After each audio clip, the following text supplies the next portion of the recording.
Cleopatra VII, the last ruler of Egypt from the Ptolemaic family, wasn't purely Egyptian. She actually had Greek and Macedonian roots, going back to Ptolemy von Soda, who was a general under Alexander the Great. But it's not just Greek and Macedonian. Cleopatra's family tree also included Persian and Syrian ancestry through her mother. This mix of backgrounds made her different from her peers and may have influenced how she ruled Egypt. The Ptolemaic dynasty was known for something unusual. They often married their own close relatives, like brothers and sisters. They did this to make sure their family stayed in power and to keep their royal bloodline strong. In keeping with this custom, Cleopatra married two of her own brothers, Ptolemy XIII and Ptolemy XIV, both of whom she later had killed. These marriages were mainly for politics, and it's unclear if they were ever really like regular marriages. Cleopatra's marriage to her younger brother Ptolemy XIII took place when he was just 10 years old, and she was 18. They fought for power, which led to a big fight, like a war between them.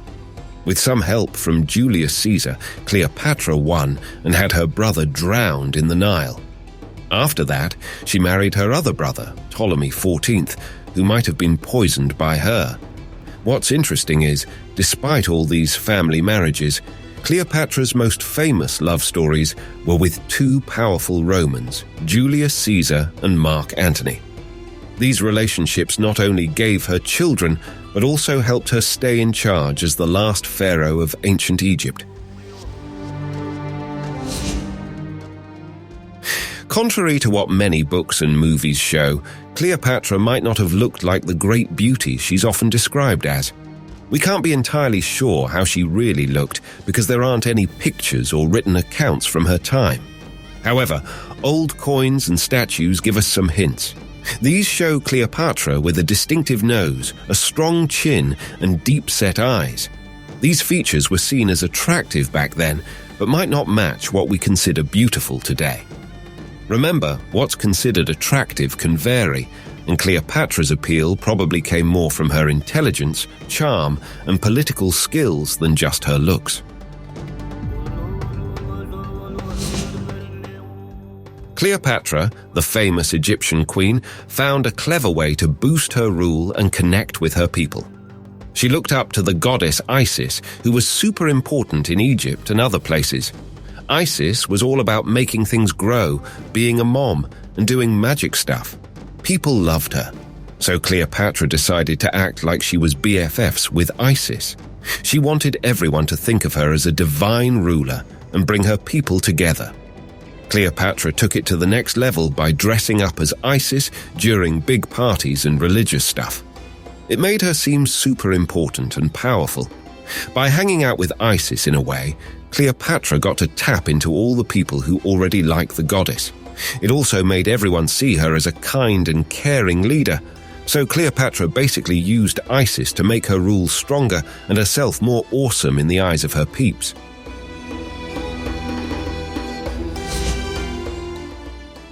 Cleopatra had a special way of taking care of her looks, and it was pretty fancy and ahead of her time.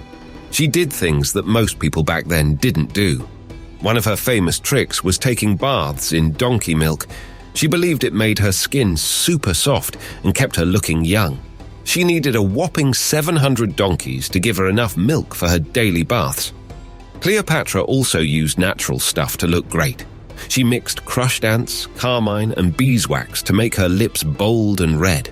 And she made a face mask from burnt almonds, honey, and fresh donkey milk to make her skin bright and fresh. Cleopatra was really creative with her beauty routine, just like she was with her politics. Her unique methods still interest and inspire people today. They show how she was special and continues to be fascinating to us. Cleopatra was really good at showing off how rich and powerful she was. One of the most famous times she did this was at a party called the Golden Ship and Banquet. So picture this. Cleopatra was called to a place called Tarsus by a guy named Mark Antony, who wanted to know if she was loyal to Rome. Cleopatra thought, I can make a big impression here. So, she sailed to Tarsus on a super fancy ship covered in gold, silver, and purple sails. The people rowing the ship even played music with silver oars. When Cleopatra got to Tarsus, she threw a massive party to show how rich and powerful she was. There was tons of fancy food, wine, and entertainment. Every little thing at the party was carefully planned to make Cleopatra look even more impressive. Cleopatra did all of this to not only amaze Mark Antony, but also to show that she was a strong ruler who didn't need anyone else's help. And guess what? It totally worked. Mark Antony was fascinated by Cleopatra, and this party set the stage for their future partnership. Cleopatra's money system was a big part of why Egypt did so well when she was in charge. She had a smart way of collecting taxes that made sure the government always had enough money. This money helped pay for important stuff like building projects and making the people's lives better. They got money from a few different places, like taxing farmers, traders, and the stuff that comes from the earth, like gold, silver, and shiny gems. Cleopatra was really good at managing all this money. She made sure Egypt used its rich resources to make even more money, and she used that money to help her rule better. Cleopatra knew that having a strong economy was important for her to stay in charge and keep people happy. She spent money on things like roads, art, and temples, which made her kingdom stable and prosperous during her time in charge. She was super good at handling money and knew how to make it work for her, and that's one of the reasons she was such a powerful ruler back then. Cleopatra's death is a mystery that people still find really interesting and talk about.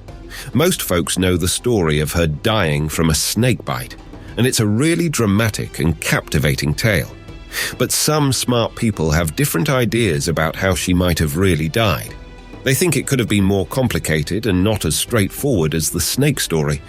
The truth about how Cleopatra died is something we might never be totally sure about.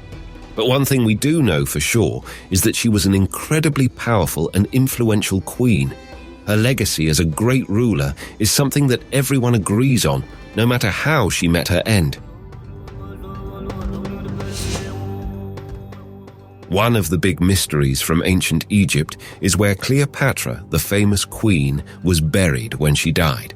Even though she's one of the most well-known people from history, we still don't know for sure where her tomb is. This mystery has fascinated historians, archaeologists, and people who love history for a really long time. They've been searching for her tomb for centuries, but it's like a puzzle that they haven't solved yet. A long time ago, a Roman historian named Plutarch wrote that Cleopatra and Mark Antony, her Roman lover, were buried together in a fancy golden tomb. He said it was in a temple dedicated to an Egyptian god named Osiris. But here's the tricky part. Nobody knows exactly where this tomb is. There's no proof that it actually exists. So people have come up with different ideas about where Cleopatra's tomb might be. One popular guess is that it's somewhere near her palace in Alexandria, which used to be the capital of Egypt when she was in charge. But the truth is, we're still trying to figure out this ancient puzzle.